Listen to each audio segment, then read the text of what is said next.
Olá pessoas, tá tudo bem com vocês? Meu nome é Giovanni Fernandes e você está aqui no canal Fotografia para Iniciante. Você já deve ter assistido o vídeo sobre a fotografia 360 graus, não é? Aquele que eu fui lá em Paquetá para poder fazer as fotos. Pois bem, hoje é o dia de costurar essas imagens. Você vai ver que dá para fazer isso e não é tão difícil assim. Mas antes, roda a vinheta aí. Como eu já havia mencionado para vocês, o programa que eu vou utilizar é o Huggy, não sei como falar o nome dele, mas uma vez aberto o programa, você vai clicar aqui no botão de carregar imagens. Você vai até a pasta onde se encontram as imagens, selecione todas, você pode usar o atalho Ctrl e a letra A, aí depois é só clicar em abrir.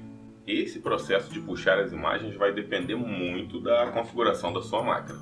O meu demora um pouquinho aqui, mas sabe que eu vou fazer a magia da edição. A primeira vez que ele carregar, ele vai carregar estranho. Você vai tomar um susto, porque ele carrega totalmente fora de ordem.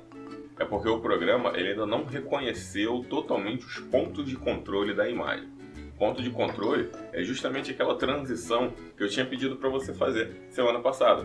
Ou seja, fotografou essa parte do cenário, não move a câmera para fotografar a outra parte. Você fotografou essa parte, move só um pouquinho a câmera para poder ter uma transição entre as cenas. Isso vai fazer o software reconhecer que aquelas duas imagens fazem parte da mesma cena. Então você tem que ir girando só um pouquinho a câmera. Geralmente são 30% de transição. Tem até um mundinho aqui, ó, que se você clicar com o botão direito, você pode ver que a imagem não está muito legal. Mas já te passo uma dica. Se ele conseguiu preencher todo o quadro e esse mundinho aqui ele está fechado, tanto o Zenith quanto o Nadir, já é um bom sinal. É sinal de que ele pré-reconheceu suas imagens. Aí que viria a parte mais lenta, que você vai ver aqui em cima, que ele já reconheceu a minha lente, que é uma 18mm, ele já reconheceu mais ou menos o fator de corte. Aí eu teria que alinhar. Essa parte de alinhar vai demorar muito, gente. Quando eu digo demorar muito, no meu caso, demora muito mesmo. Por isso que eu já deixei um pronto aqui. Pra você ter uma ideia, eu estava pretendendo fazer ontem à noite e deixar de noite ele fazendo aí. Não, nem precisou, porque eu deixei ele fazendo e fiquei assistindo os vídeos aí com a minha esposa. A gente assistiu muito vídeo. Muito vídeo. Acho que ficou aí umas 3 horas. 3 horas e uns quebrados aí, juntando as imagens e alinhando. Mas está aqui o resultado. Ele pode ser apresentado de um jeito estranho, de um jeito feio, mas aqui ó, no mundinho você já vê que a imagem está quase reconhecida totalmente. Ela pode aparentar ainda estar um pouco desalinhada e com as cores estranhas, mas vamos resolver por partes. Aqui na guia de pré-visualização, eu aconselho você a desabilitar a fotometria, porque ele vai querer utilizar uma correção fotométrica. Então ele vai analisar as partes claras, as partes escuras, fora que ele ainda faz um balanço de branco estranho. Então, desmarca. Isso tende as imagens parecer cascões. Pode ver aqui, ó, a vinheta da lente está aparecendo principalmente nessas imagens aqui do céu. Mas não se preocupa com isso agora não. Vamos agora entender o que é cada uma dessas guias, porque tecnicamente a imagem aqui está pronta. Se você fez tudo certinho, se você não tremeu muito, é quase que 100% de chance dele reconhecer bem a sua imagem. Só que mesmo ele reconhecendo bem a sua imagem, pode dar um ou outro errinho de paralaxe ou erro de movimentação na cena. Teve um inscrito que ele até já reparou um errinho lá na imagem, que é justamente na correia da câmera. Mas não tem só aquele errinho não, tem um montão de errinho. Mas aí o que eu vou fazer com vocês? Eu vou deixar um outro vídeo à parte para a gente poder só corrigir esses tipos de erro. Porque se você fizer certinho, se o seu tripé, mesmo sendo full regra, que nem esse que eu tenho aqui, fizer lá as fotos com a transição, quando você botar para renderizar a imagem, ela não vai ficar tão ruim assim. Mas vamos aqui primeiro. Essa guia aqui chamada Layout, ela vai mostrar as ligações das imagens. É interessante porque visualmente aqui você pode até aumentar a escala para poder entender como as imagens estão ligadas. É só mesmo para entender como elas estão ligadas. E a partir daqui mesmo você tem ó, essas marcaçõezinhas, essas linhazinhas aqui que vão do verde ao amarelo. Mas também tem algumas vermelhas. Isso quer dizer que em algumas partes da imagem ele não conseguiu se basear muito bem para poder fazer a ligação. Então ali pode gerar muitos erros de paralaxe, muitos erros de costura. Por exemplo, eu vou clicar entre alguns aqui que esteja verdinho. Então eu vou clicar nessa imagem aqui. Ele vai abrir uma outra janela, deixa eu maximizar. E essa janela ele vai mostrar os chamados pontos de controle. Dessas duas fotos que eu tirei, ele está marcando aqui pontos de controle onde ele viu que fazem parte da mesma cena. E ele vem me mostrando aqui o alinhamento. Ele vem me mostrando cada um deles aí. Eu vou voltar lá para a imagem da ligação. E agora eu vou clicar nesse aqui que está a marcação vermelha. Esse que está com a marcação vermelha, ele está dizendo que ele já não está muito bom. Tanto que ele está mostrando aqui, ó. São 13 pontos que ele achou, mas são pontos pobres. É porque você pode ver que ele não achou muita coisa. Principalmente por causa de quem? Do oceano. Ele vai ter que dar o jeito dele de fazer a costura aí do oceano. Pode não ficar legal, mas é como eu havia mencionado no vídeo anterior. Como é na parte do oceano e o mar está sempre em movimento, não dá para o mar ficar parado, com as ondas no mesmo lugar, ele vai errar muita coisa ali, mas não tem problema. Ninguém vai perceber erros de costura nas ondinhas do oceano. Isso aqui dá para você também fazer manualmente. Dá trabalho para Dedéu, porque eu acho que aqui ele achou 3.000 e poucos pontos de controle. Ele aparece aqui na frente a quantidade de pontos de controle. Aqui no assistente, aqui, ó, 3.622 pontos de controle. Mas como essa não é a única panorâmica que eu fiz lá em Paquetá, eu vou mostrar para vocês também aquela panorâmica que eu fiz toda errada, porque eu fiquei cheio de medo de estar perto da água lá na altura. Aquela ali tem muito erro. Eu vou utilizar aquela e mais uma outra para mostrar esses erros de costura, como é que você pode consertar manualmente. Dá um trabalho, mas tem que pensar o seguinte: fotografia panorâmica não é barato. A galera que faz as fotografias panorâmicas não cobra barato. Não é que nem esses fotógrafos aí que você vê que faz ensaio de 15 anos por 10 reais. Cara, o trabalho que você vai ter para costurar determinadas imagens não dá. Tu tem que cobrar o preço justo de mercado. Mas depois a gente fala disso também. Então essa guia layout é mais para isso, é mais para você se situar em como ele fez a costura da imagem. E é muito bacana porque, ó, dá para ver que eu fiz mais ou menos certinho. É sempre a parte do nadir que dá um trabalho, então eu fiz 3 fotos de nadir porque é para garantir. Vamos lá para a guia de projeção. A guia de projeção você pode escolher como você vai projetar sua imagem. Por exemplo, ela está aqui em 360 por 180. Por isso que é a fotografia panorâmica imersiva, 360 por 180. Ele está na forma equiretangular, que é o formato padrão para 360. Por exemplo, grande parte dos sites que hospedam imagem 360, eles precisam que você defina o tamanho de 8.000 de largura por 4.000 de altura. Você pode deixar muito mais. Essa imagem aqui, por exemplo, ó, tem um tamanho muito maior do que esse. Mas se eu quiser hospedar em algum site, eu também tenho que baixar um pouquinho o tamanho dela, porque senão fica muito pesado. Mas vamos lá. Dá para você mudar isso aqui para vários outros, mas vários outros mesmo. Um exemplo é esse aqui, ó, estereográfica. Fica estranho, mas na guia Mover Arrastar, dá para você entender mais ou menos que imagem é essa. Eu vou usar essa alça aqui de baixo, que ele vai acertar o horizonte, o campo de visão do horizonte, e à medida que eu aproximo, faz lembrar um tipo de foto que você já deve ter visto aqui, até eu postando no Instagram, que são as chamadas Little Planet. Então aqui você consegue literalmente criar esse tipo de foto Little Planet. Tá certo que à medida que você aumenta, diminui o zoom, ele vai modificar. Ó, não esquenta com essas manchas aqui no céu, porque na hora da costura ele vai dar uma resolvida melhor nisso aí. Mas aqui a Mover e Arrastar, ela é um pouco mais livre do que isso. Você pode literalmente clicar e arrastar. Então você pode fazer Little Planet, você pode fazer o chamado Invert Planet. Você pode soltar a sua imaginação, criar uma imagem completamente diferenciada. Então aqui ele ia fazer o Little Planet padrão. Eu posso fazer com que o céu seja a parte central.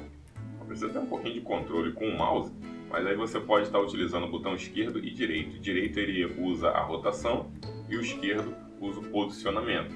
E você ainda pode vir aqui também manualmente aplicar todos esses efeitos. Mas eu vou resetar a imagem, eu vou fazer com que ela volte à projeção normal, que é a chamada equiretangular. Ele vai ficar todo desalinhado, mas aí eu posso voltar no mover e arrastar e consertar isso. Eu vou centralizar ele para ele voltar ao ponto padrão. Vai demorar para chuchu, então eu já vou deixar aqui centralizando, encaixando e alinhando. Aí depois a gente volta com o vídeo. Tá lá, 360 por 180 certinho, ou seja, seria os 4.000 por 8.000, 8.000 por 4.000. Vamos lá no mover e arrastar, porque o mover e arrastar também tem uma outra coisinha que eu vou mostrar. Já vou mostrar aqui para vocês como seria caso tenha algo muito desalinhado, que não é esse caso, não tem nada muito desalinhado aqui. Mas quando a gente for corrigir as imagens mais pedrada, você vai ver que tem algumas imagens que fica muito torto algumas coisas. Principalmente o nadir, às vezes o nadir fica torto. Como no mover e arrastar você pode mover, literalmente arrastar as coisas, vamos olhar o chão. Então eu vou arrastar aqui para a gente poder ver o chão. Então tá aqui o chão. Tá aqui o chão bonito, tá? E as outras coisas bonitas. Vamos imaginar que tivesse alguma coisa torta aqui no chão.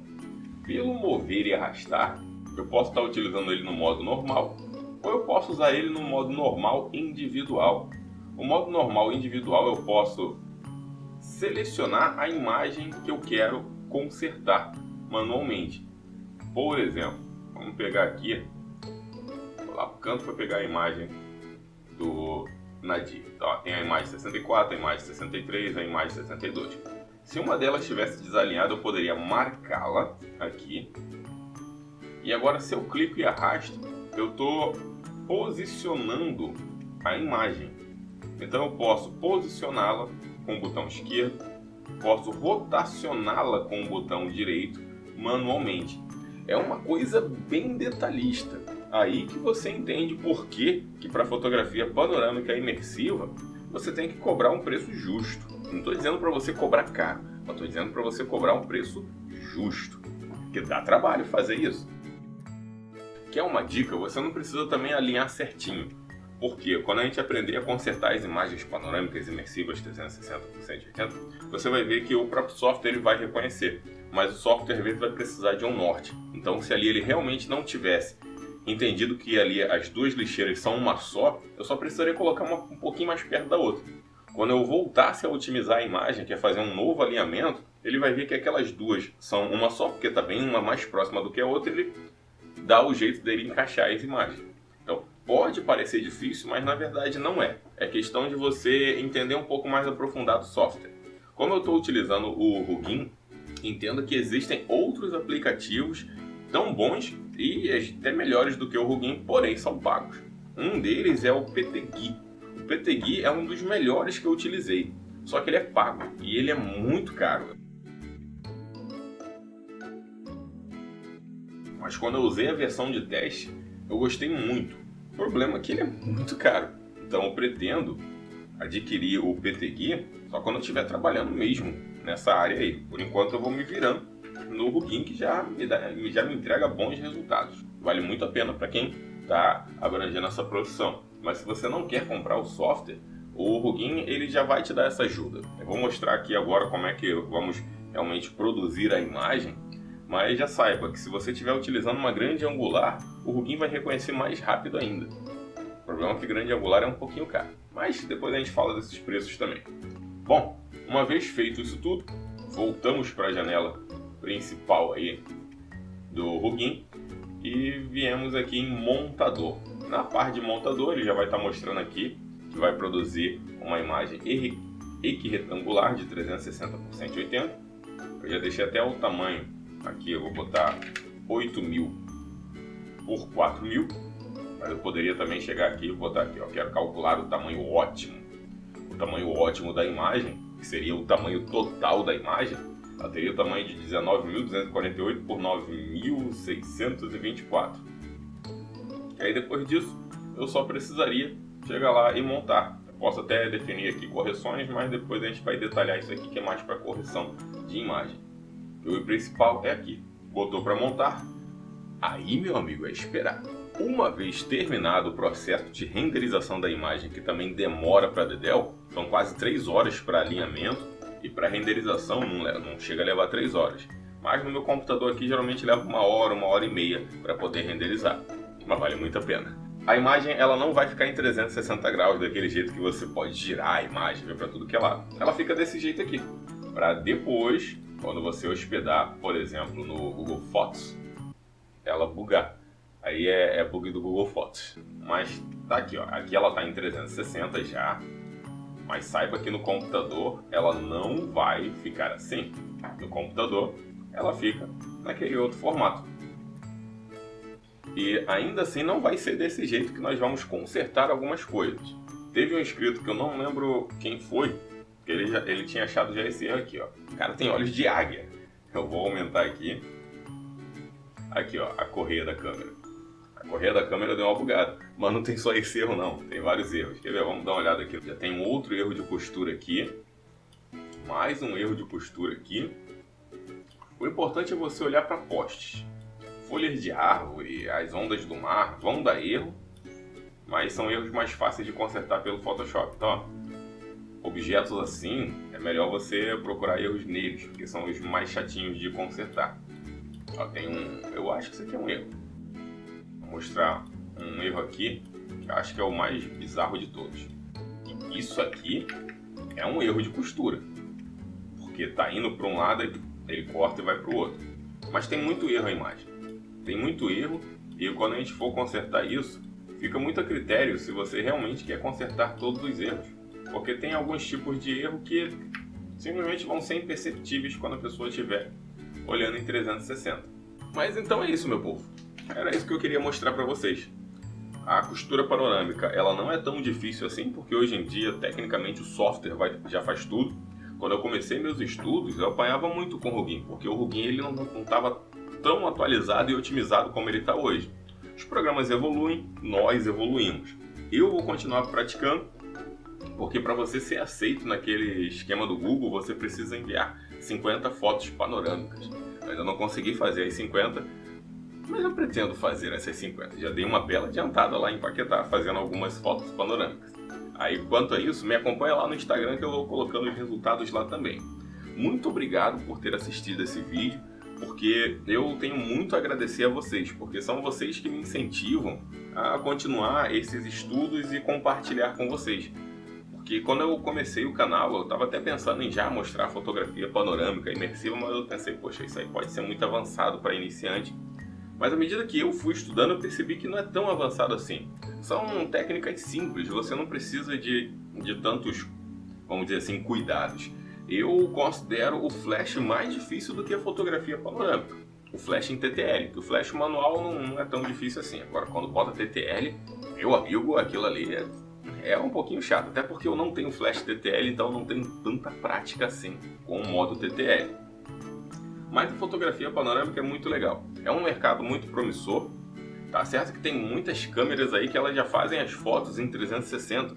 Mas a própria Nikon já está descontinuando alguns modelos dela, porque essas câmeras pequenininhas não têm tanta qualidade como essa aqui, onde eu posso chegar e aumentar aqui o zoom para a lixeira, que ainda assim ela vai continuar com qualidade, eu posso aumentar bastante o zoom. Então isso aqui para uma impressão, para um novo enquadramento, vale muito a pena. Então quem quiser, se dedica bastante porque vai valer a pena e é um processo muito legal, você fazer uma série de fotos que no final vai se tornar uma. Eu me empolgo demais com esse tipo de fotografia e tenho muito a agradecer a vocês, porque eu estou colocando esses vídeos que eu considero até um pouquinho técnico demais e vocês estão assistindo, vocês estão compartilhando, estão perguntando. Eu prometo que eu vou ajudar quem tiver aí e quem sabe um dia estamos aí todo mundo junto num lugar praticando fotografia panorâmica juntos, por que não? Não só no Rio de Janeiro, vai que um dia o Fotografia para Iniciantes faz uma tour pelo Brasil, quem sabe, né? Mas, para isso eu preciso que você compartilhe esse vídeo, dê like se gostou, se inscreva no canal se você não é inscrito, porque aqui tem vídeos toda sexta, sábado e domingo, sempre ao meio-dia, já que é a hora do almoço. Com isso, meus amigos e minhas amigas, eu vou na sombra, vão na paz e eu vou ter que finalizar rapidinho porque tá acabando o espaço ali do cartão. Tchau, tchau!